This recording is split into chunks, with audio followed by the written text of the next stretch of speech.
Hello, I'm Bert Oliver, and welcome to Bowie News and Views. And our partner, co-anchor John Rouse, is back from his travels. So, John, if you'll introduce our guest. It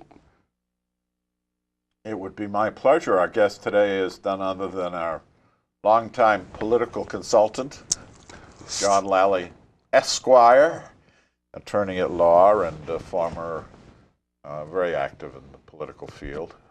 Make it sound like a disease. I know, it does, doesn't it? Nice, yeah. What could I say? He's gone actively good. Yeah, he's back. Well, there's been a lot going on since the last time you were here. What did you think of the county election? Well, not necessarily the election, but right after the election was the fireworks. I think that's what got everybody really. It's just really a surprise what occurred. Of course, it's involved in some trials now, so I'm certainly not going to comment on the merits of that thing. But it's just the facts, the undisputed facts, are just astounding.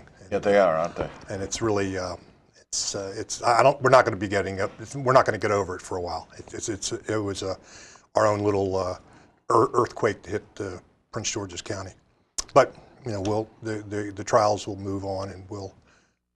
In a positive sense, I always try to look at some positive things. My generation had the Watergate scandal, and it was a terrible, terrible, terrible thing. But my generation got a slap right behind the head saying, see what happens? So there is a punishment if you get too far afield. Prince George's County, unfortunately, went into sort of like a coma for about 15 or about 10 years, really. And it's just where you didn't know what to tell a client anymore. It used to be you could have this sense of outrage that, oh, you can't accuse us of that. It's not done like that out here. And and now you're mute. You can't say it. You're kind of not only do you look silly, they kind of look at you like, are you complicit in this? This is how you do things. Well, as you know, we're a laughingstock in the entire state. I go to Baltimore and, you're from Prince George's County. How can you possibly live there? Well, I have to give it a thought. We've had, alleged corruption of, obviously the former county executive. His wife stashed away money in her underwear. And the police, I think even just recently they've nailed some for cigarette trafficking up Route 295. Yeah, it was part of that and the county council with all their little grants and their little requests from developers and what? Are we ever going to come out of it? Ever? Well, they're the same people there. It's a culture. I mean, I know under several administrations that I've worked with, it started from the top and it flowed out. Yeah. You cannot do this kind of thing, and if you do it, you'll be fired. Sure. But you saw it 5 or 6 years ago when those contract people who worked in the county were convicted and sent to jail for the contract manipulation or kickbacks. And I thought hopefully that was the end of it, but it's not. And they say they still have investigations are ongoing. Oh, that's what I hear. The FBI is still investigating. Yeah, they're. On the county council level, that should be interesting. Yeah, and you don't expect real positive results as a result of this. No. Otherwise, they've got other things to do.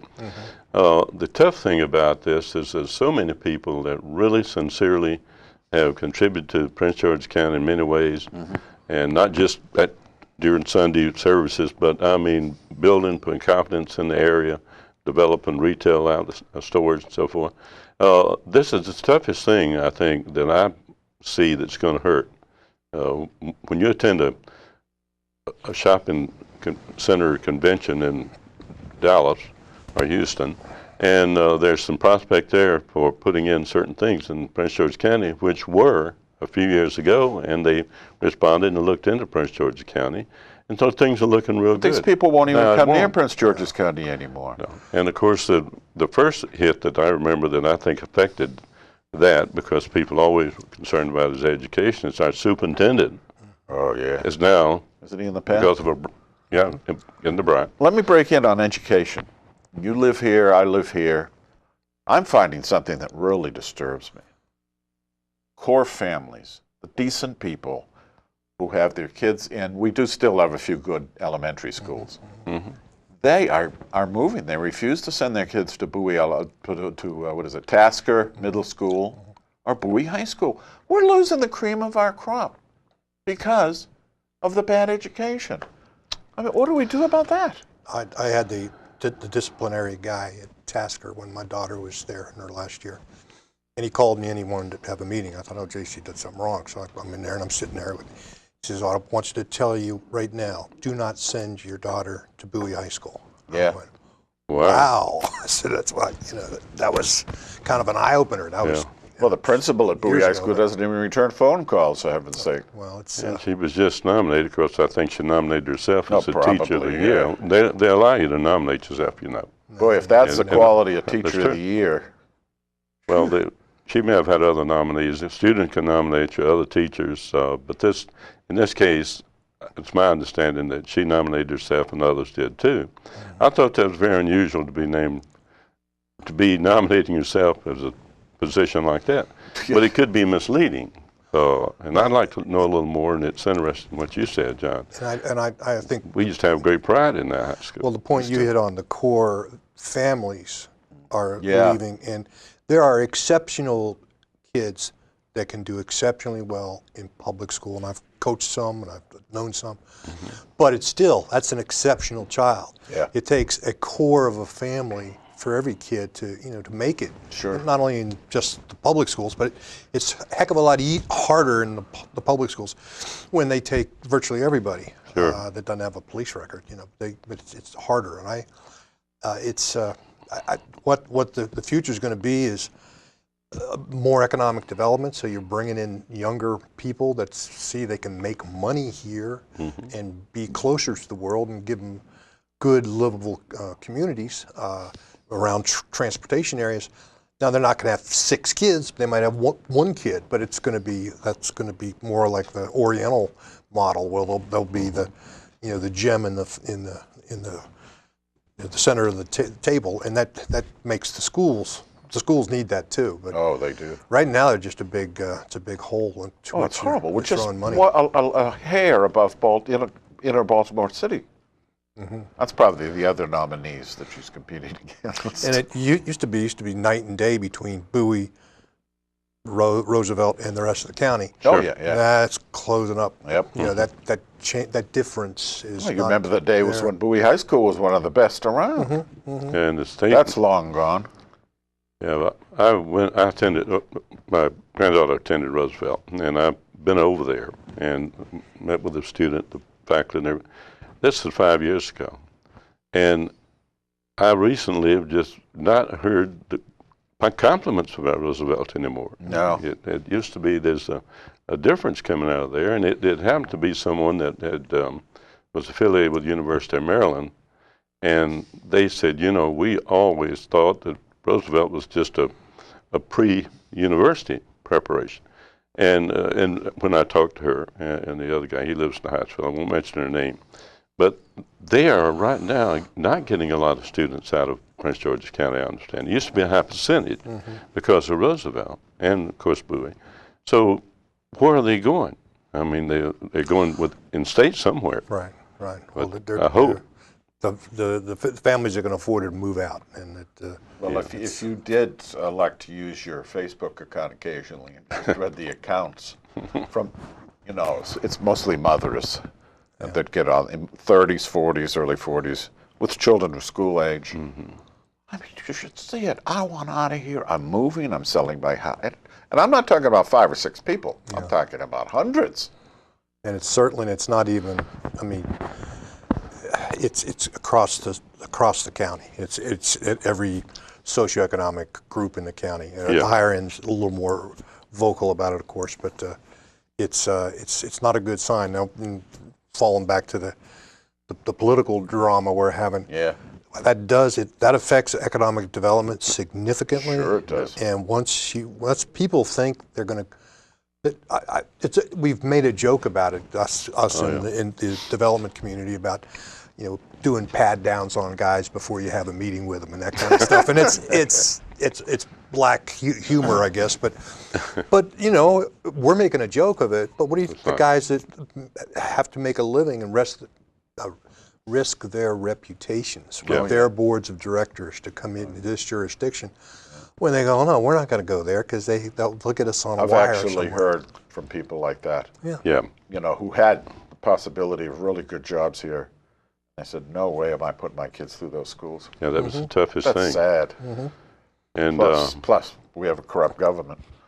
well, and you know, it's a shame. The schools At the county they've level, got to- not the city. I just want to make that clear. They've got to get these things we're This talking is their about. building. Yeah. Yes. And the new county executive has got to really put some attention on I'm not that saying I'm doing very anything. issue.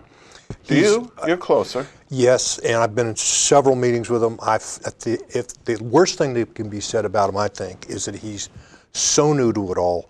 He's coming out of a fighter jet, and he's gotten into the space shuttle, and it's just so many moving parts. I heard a story the other day that they're having a hard time even getting his scheduling down because people don't know who to say no to. I mean, you can't see everybody. No, of course not. They'll turn into a zoo. Yeah. And there's some groups are zoo characters. You know, they should not be allowed to take time away from the man. And they're still trying to juggle that. So Well, we have some of those people sitting on the county council. that's true. Well, I talked to the county executive last week about coming on the show again. He's great. But his representative that's supposed to give me the information and all, I gave him my email number, and immediately with his little thing, whatever, the iPod or whatever, said, got your email there. I'll check schedule and get back to you. Well, when I told him my name is Bert, it was just written here, Bert. He no doubt put it in B-E-R-T. Because he probably just graduated and maybe he didn't take that course. But whatever it is, I got back to office, nothing on the email. Right. And I'm not too inclined to follow up with him, quite frankly. However, for Ruth Schoenbaker, I wish him the best. We will have him back on the program. Sure. And soon, the State of the Economy presentation he made at the Bowie Chamber of Commerce was well received. Long. What he did, and long. And he was very deliberate on his approach to things. But whoever prepared some of the approach he used, he might need to talk to again, because it was lengthy. He's a good PR person. He doesn't have it, obviously. He just doesn't have it. And no matter what his intentions are to straighten things out, we know it's inevitable he has to. It has to. And he has to be the leader to do it. Right. So County the weight is on like his this. weight's totally on his shoulders, John. You got to raise the baton and get everybody started. That's right. You can't just be a good guy. Who I think he genuinely is a good guy. Oh, absolutely, good no guy. question about it. But it doesn't. You got to. It takes more than you got to that. wield an axe sometimes, as well as even your former boss, County Executive Winfield Kelly. He used to wield the axe. He could wield the axe. Sometimes he wield the axe. But it was still.